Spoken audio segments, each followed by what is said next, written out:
who make good income, let's say our contractor, Yeah. roofers, contractors, they make good money. Let's Yeah. call it 200, $500,000, whatever. Right. And their common problem is they tell me, Daniel, I walk into the bank, look, I'm making $500,000 or $1 million or whatever it is, and I can't buy a home. I'm still renting. Yeah. So we have tons of clients in that category. And what I shift is I say, and here's the thing, I always tell my clients who are investing with me in this market, I said to them, there's a very short time span that you have, right? Because if you miss the boat, like in London, Kitchener, Waterloo, like you want to be exiting now. You made your money. You bought in 10 years ago. Yeah. You make it cash out and then replace your money into Windsor, because Windsor is today what it used to be in Kitchener, Waterloo. Right. My thoughts are honestly that because that's happening now, there's kind of this exodus, or has been for the last few months.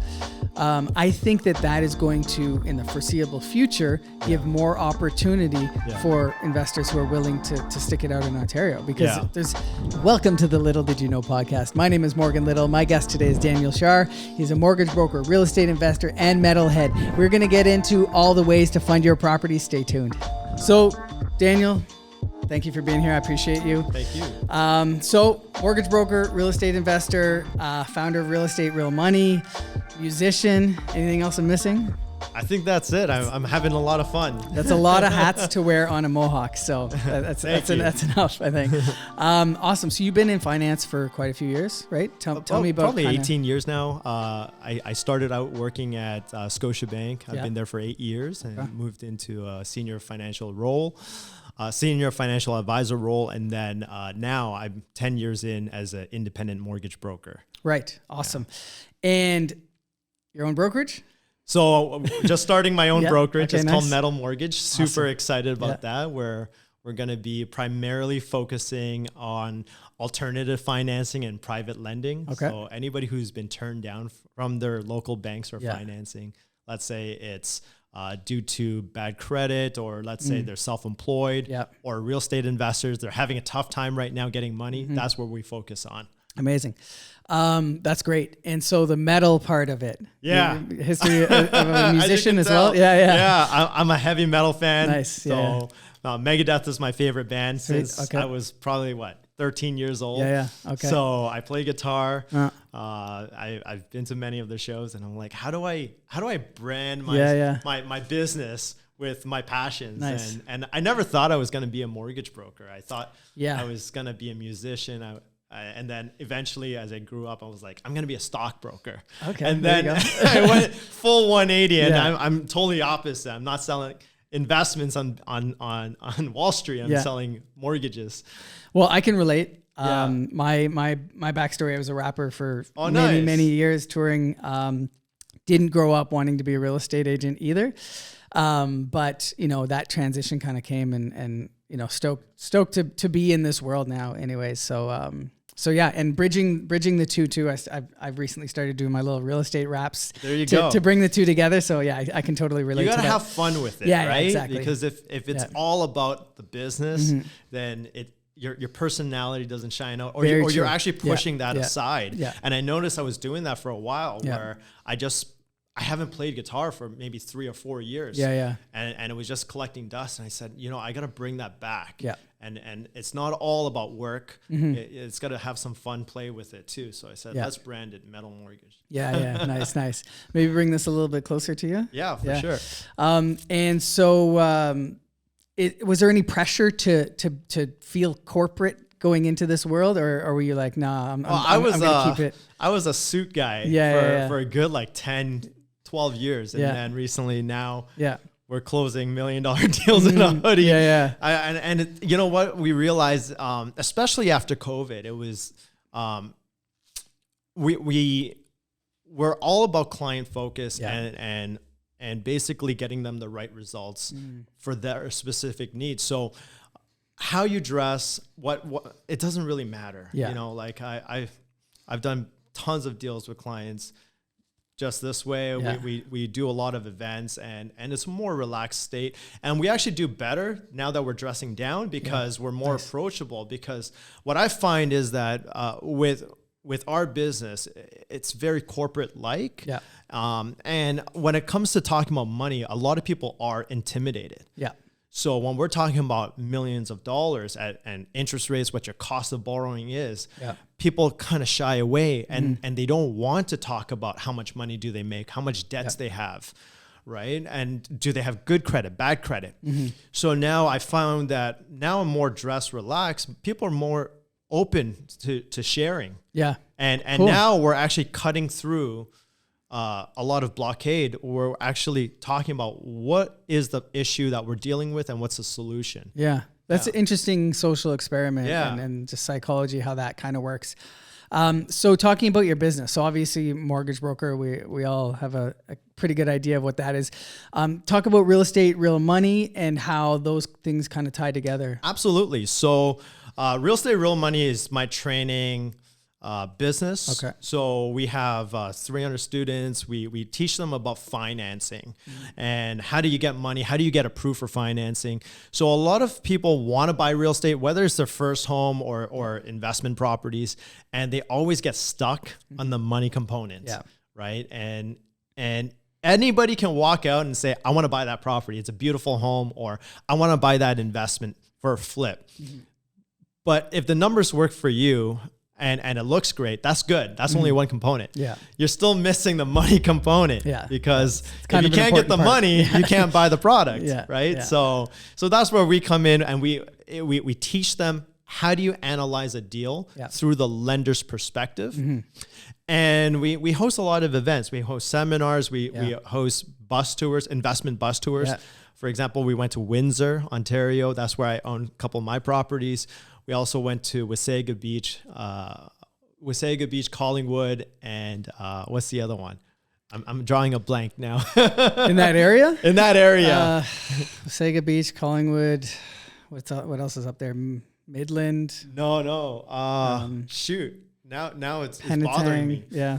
But it's around there. Yeah. Wasaga Beach. Okay, cool. Yeah. The Simcoe area. Yeah. Cool. And so are you mostly... Blue Mountain. Okay, we went to the Blue Mountain. Right. Okay, so Collingwood. Yeah, Collingwood. No, that's not the only. There was 3. Sorry, we'll cut this part. No worries. Okay, cool. And so, that's interesting. So, are you dealing more with investors, like first-time investors, as opposed to like home buyers? Or is it kind of a mix of people that are drawn? It's such a mix. So early on in my business, for the first 7 years of my business, I was dealing mostly with first-time home buyers. Yeah. And in the last 3 years, it's been mostly investors. Yeah, which makes sense, kind of coming out of the Scotia world. Yeah. You know, that was probably your more clientele you were used to. We were very used to, your typical high income, good down payment, good credit. Yeah. But once I became more involved in the broker channel, it's been mostly business owners. Okay. So people who make good income, let's say our contractor, roofers, contractors, they make good money. Let's call it 200, $500,000, whatever. Right. And it's all cash. Yeah. Or let's say they have a lot of write-offs, and their common problem is, they tell me, Daniel, I walk into the bank, look, I'm making $500,000 or $1 million or whatever it is, and I can't buy a home. I'm still renting. Yeah. So we have tons of clients in that category. And what I shift is I say, hey, we're going to the wrong lenders. It's not that you can't buy a home. Yeah. We're just going to the wrong channel of financing. And then I show them how we do it. And it's true. People don't know what they don't know. Like that happened to me years ago. I was trying to buy an investment property, and my cousin worked at BMO, and she tried. I've always been, self-employed, and she was like, we can't do it. And I was like, I guess I can't buy a property, and I didn't know what I didn't know at the time. Yeah. I wish I knew at the time. That would have been a good one to have. But you mentioned Windsor, you mentioned these bus tours and events. I'd love to get into all that kind of stuff. Sure. Why Windsor? So I did a deal for a friend of mine many years ago. I think it was about 2016, 2017, and he bought a property for about $200,000, and I did the mortgage. Mm-hmm. And the mortgage payment was, I don't know, like really small, like $600 or something. But he was bringing in like $3,000 a month in revenue. And I said, holy smokes. Now, that popped a thought in my head. But I was still working my business, so I didn't really get into it. I was more just building my mortgage business, not my real estate business at the time. And then I started watching that area climb higher and higher. Yeah. And by this time, I already had maybe about 3 properties in Toronto. And I was looking for another property, and the number stopped working, right? Like everything was over $500,000 in Toronto, especially if you're buying a condo. You got to provide the down payment. You got to provide the land transfer tax, double land transfer tax. You got the maintenance fees, your insurance. You got all these fees. And even if you have a tenant and your tenant's paying on time, paying all your rent, you're still negative. Yeah. You are still losing money on the deal. And I'm like, why am I taking this risk? Yeah. Right. And that's if they are paying. Yeah. Yeah. If they aren't paying, we know what happens, right? The landlord tenant board favors the tenants in Ontario. So I couldn't take that kind of risk. So I said, why don't we go back to Windsor and take a look at what their market's like today? So now this is a few years later. And I saw that there was a property that I could buy for around $400,000, and it's a fully detached home. And with a lot of potential. And so that's what I did. I picked up the phone. I put an offer right away, and I got that deal for $430,000.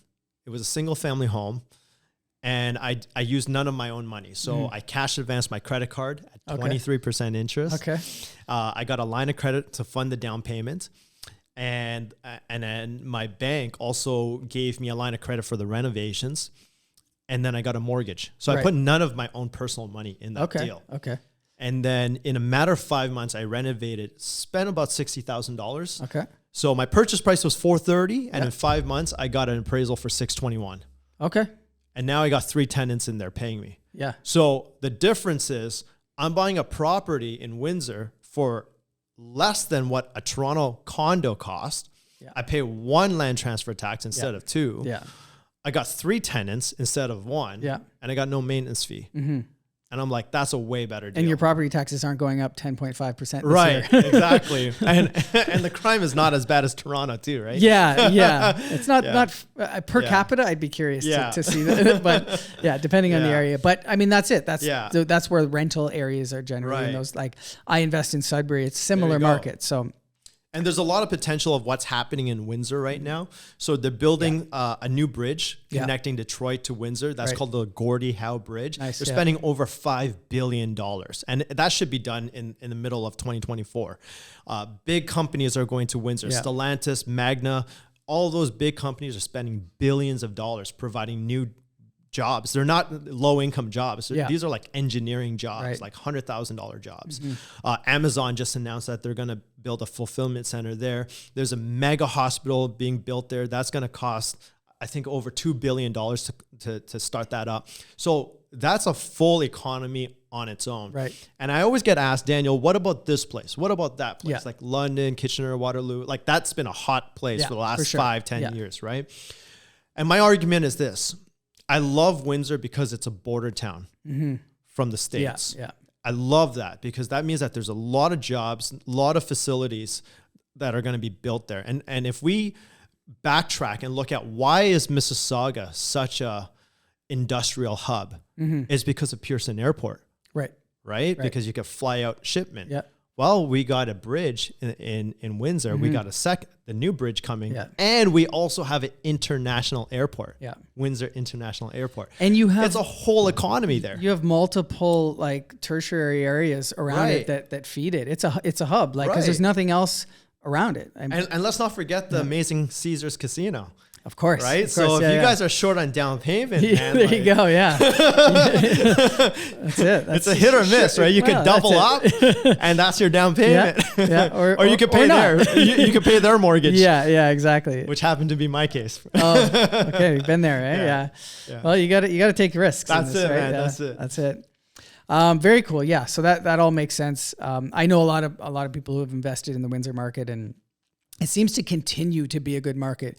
Contrary to like the KWC area, which is, like you said, it's been hot for 5 years. So it's probably not a good idea. When you hear something's been hot for 5 years, it's probably not hot anymore. Yeah. But Windsor seems to be one of those kind of just slow grind. Yeah, like it's going to continue to be good. And there's a barrier to entry. It's a 4-hour to 5-hour drive, right? Very true, yeah. So when you look at the London, Kitchener, Waterloo area, it's like, what, 2 hours from Toronto? Yeah. So that's where it's such a natural place to go to invest for the last 5-10 years, for right? Sure. When you hear Windsor, it's like, it's a 4-hour drive. Yeah. So that's the common thing I get when I talk about Windsor. Yeah. Everybody's like, I'm not driving 4 or 5 hours. Yeah. I'm like, thank you. Thank you. Good. No, you should. Because it gives me more time. Yeah. And here's the thing. I always tell my clients who are investing with me in this market, I said to them, there's a very short time span that you have.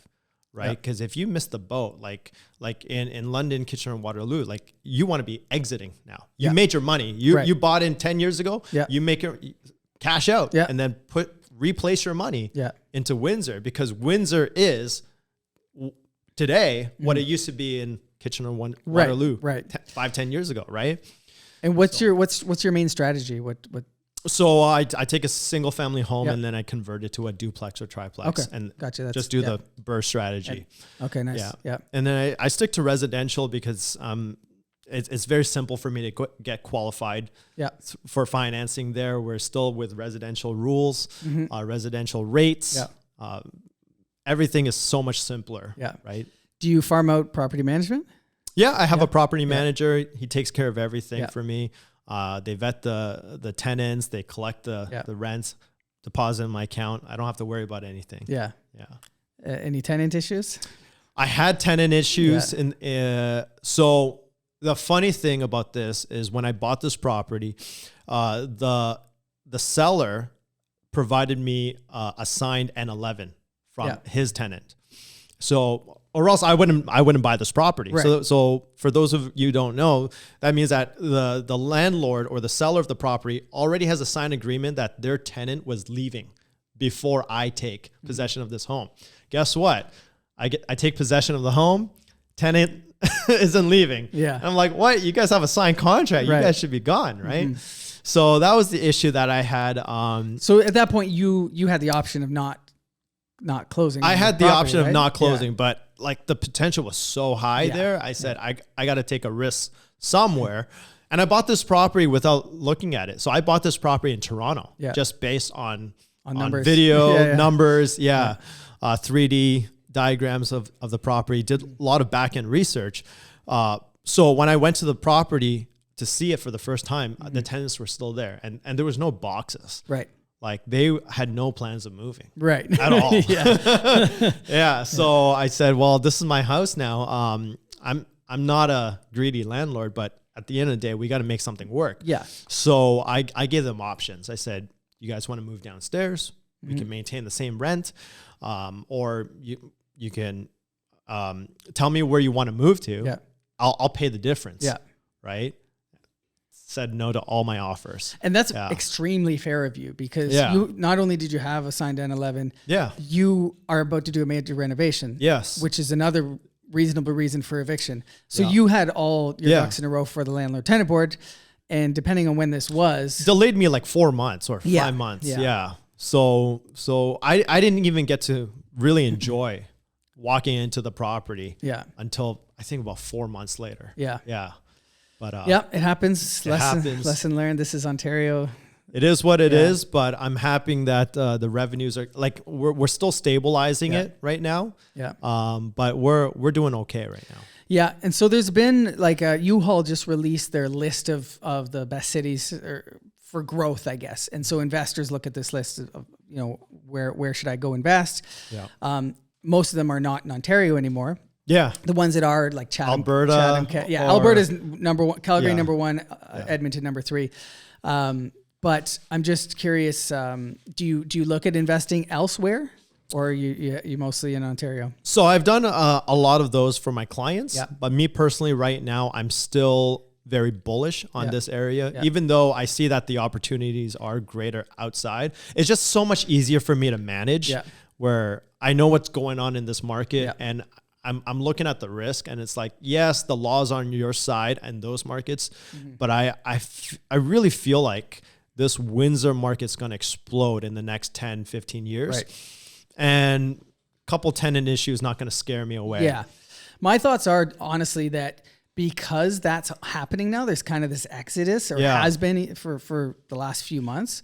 I think that is going to, in the foreseeable future, give more opportunity for investors who are willing to stick it out in Ontario, because there's been a massive influx of investors over the last few years, over the pandemic, with all these gurus popping up, all these different investor communities. You know, for better or worse, I'm part of them, love it, you know, like, but the thing is, like, now that all these investors are taking their attention away from Ontario, I think it's going to provide a lot more opportunity in the coming years. 100%. Yeah. So you're going to get a better property at a lesser price when all these properties exit the market. Yeah. Yeah, absolutely. And I mean, right now, if you're, it's hunting season right now. If you're ready to pull the trigger right now, there's opportunity out there, because Christmas is the best time to buy properties. That's Christmas, January. Yeah. Well, as a realtor, you know, it's always a good time to buy. It's always a good time. It's always a good time to buy. It's always a good time to sell, right? Yeah. Exactly. So the Real Estate Real Money, like, collective group, what do you guys do? What does it look like to be a member? So we have a program called Real Estate Real Money Blueprint, and that's where we train how banks look at deals, how alternative lenders look at deals. Right. So we do monthly mastermind sessions. Cool. Yeah. We also teach how to become a lender yourself. Nice. So we have some high net worth individuals or students in the program, and they got $1 million lying around, making 0% interest. Yeah. And their best shot is probably 1% to 2% in the GIC. Right. I might have to start my own mastermind group. Yeah, for sure. $1 million lying around. But so we show them, how do you take your funds and invest it in real estate safely as a lender, where the law is actually on your side. Yeah. Yeah. Right. So imagine if you own a rental property and your tenant doesn't pay you, well, you're kind of stuck, right? Yeah. But if you are a lender, imagine not paying your mortgage.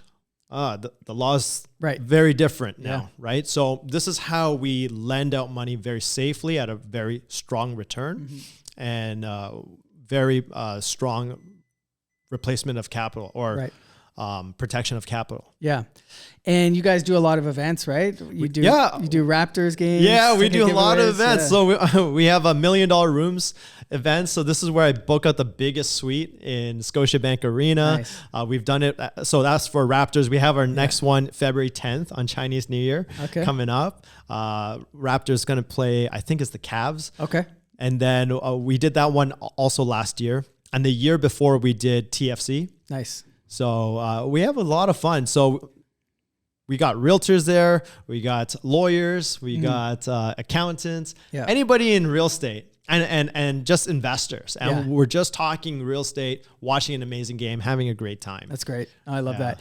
I love the community around this. You know, it's like, it's unlike a lot of other, I don't know what it was like in your side of the music industry, but it's not, people aren't as, you know, willing to share information and share, you know, how to do things. Whereas in real estate, it's so open. People are, and it may not have always been like that. Maybe this is part of this kind of new generation that is exploded with all these investors, but people are really open to sharing, and I love it. It's a there's so many great communities out there. Absolutely. Yeah. Because I think because the money is real. Yeah. When you see somebody going a certain direction, and you know yourself that what they're doing is off. Yeah. Like if they execute this contract this way, they're going to lose a lot of money. Right. Like, so a lot of experienced investors feel that pain because they've been through that road. Right. Yeah. So they say, hey man, I see what you're trying to do, but why don't you do it this way? Yeah. And that little small change could be $100,000 difference. Yeah. Right. So I'll give you an example of what I mean. So I get students that come to me and they say, Daniel, I could pick up this property for $300,000 under what it could be sold for. And the reason why it's this way is because there's fire damage, there's mold, blah, blah, blah. I'm going to spend X amount to fix it up and sell it. And I said, guys, just stay away. Yeah. Just stay away. And they're like, oh, well, I got a quote. It's only going to cost me 30 grand get rid of this problem. Like it's never just 30 grand. Yeah, exactly. Right. So don't buy these headaches to begin with, right? Especially when you're starting. Especially when you're starting, you're brand new into this. I rather lose money up front on buying a more expensive property, a premium property, and it might look ugly on the paper, but nobody factors in stress in the calculations. Right. Yeah. Everybody factors in my ROI, cash on cash. They factor in all that stuff, but nobody factors in what's my stress going to be like. Yeah. And there's no calculation for that. Yeah. Right. I saw in one of your videos, you were talking about how you always feel like you paid too much. Yeah. Right. And, that's a perfect example of like, maybe you paid a little bit more than you potentially could have, or this other property you could have got for, but you know that it'll work in the long run. You run your numbers, and less headache. Absolutely. So I always tell everybody this: when you're going into a deal, it will always feel like you're paying too much for everything. Yeah. You're always going to look for a cheaper property price, a lower rate. How do I save money on renovations? And I say, don't look at that. Yeah. The more time you spend looking on how do I save money, you're losing time in the market. Yeah. Right. Yeah. And what you want to do is look for the property that has the biggest potential. Yeah. And get in as soon as you can. Right. And I'm not talking about luxury properties like buying a $2 million home. No, I'm talking about if you're an investor, the sooner you can get into your project at a respectable time frame, that's where you make your money. Speed is key. Yeah, for sure. Yeah. And where your 4-month delay costs you money. You're carrying money. Costs for 4 months is not fun. Yeah. That's great. And, I know when we talked a little bit previously, you have values, right? You have kind of these ideas around your mission and around your business that you want to maintain. Yeah. I don't know if you want to talk to that a little bit. Our values. Yeah. So, are you talking about the mortgage side or what? Just metal mortgage? I think you as a person in all your businesses, right? Yeah. Like you value. Oh, so integrity is huge for our side. We get asked crazy stuff. Yeah. Right. Where there are lines that we just don't, like we will not cross. So I always mention to our clients that we have 3 different types of lenders. We have A lenders, B lenders, and C lenders, right? So you got the banks, you got alternative lenders and private lenders. Yeah. And the A side going to the C is lowest rates going to the most expensive, tighter regulations versus the most lenient. Right. And we always get asked, like when we can see a deal and from a mile away, and this is 100% a private deal, we get asked, can you push it into an A side? Yeah. And we just say, it's not going to fit. Let's just do it the right way. Yeah. And the reason why, besides integrity, you don't ever want to burn your lenders. Of course. Right? Yeah. Because if you're going to stay in this game and you want to build a portfolio, you want to make sure that your lenders are lending on the property. Sorry, I'm getting... No worries. Oh. Yeah. You're good. Okay. Yeah. So anytime, so if you're trying to build a real estate portfolio, you rely on your lenders. Yeah. So you want to make sure that your lenders are always protected. Yeah. Because if you burn one lender, you're going to burn another. And that's the end of your real estate small community, small world. Yeah. Yeah. Cool. Well, thank you for hopping on today. I want to just ask you one last thing. Sure. Is there something that people may not know about you?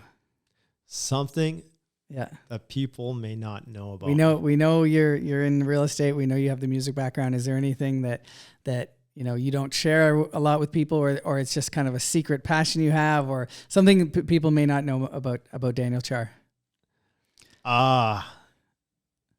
What do they not know? I don't know. My life is out there. Yeah. Okay. Fair enough. It's all out there. He bears it all. Daniel Char bears it all. Awesome. What do they not know? I don't know. Okay. I don't know. Yeah. Fine. No worries. When you think about it, you let us know. You want to ask me another one? No, that's good. Thank you. I appreciate you coming on today. Yeah. We're good to go. I love horror movies. Okay, there you go. See, I did not know that. There you go. Although it kind of goes with the metal world, so it makes sense. Yeah. Yeah. Do you want to try that again or? No. This is all going. Okay. Yeah. But yeah, no. Thank you very much for coming, man. I appreciate your time. Where can people find you? They can find me on Instagram, LinkedIn, Facebook, Daniel Char or the Daniel Char. Yes. Awesome. Yeah. Appreciate it, man. Thank you. Thanks. Thank you for joining the Little Did You Know podcast today. Thank you for Daniel for being here, dropping all that gems on us about how to fund your properties. Little did you know, he likes horror movies. Let's go.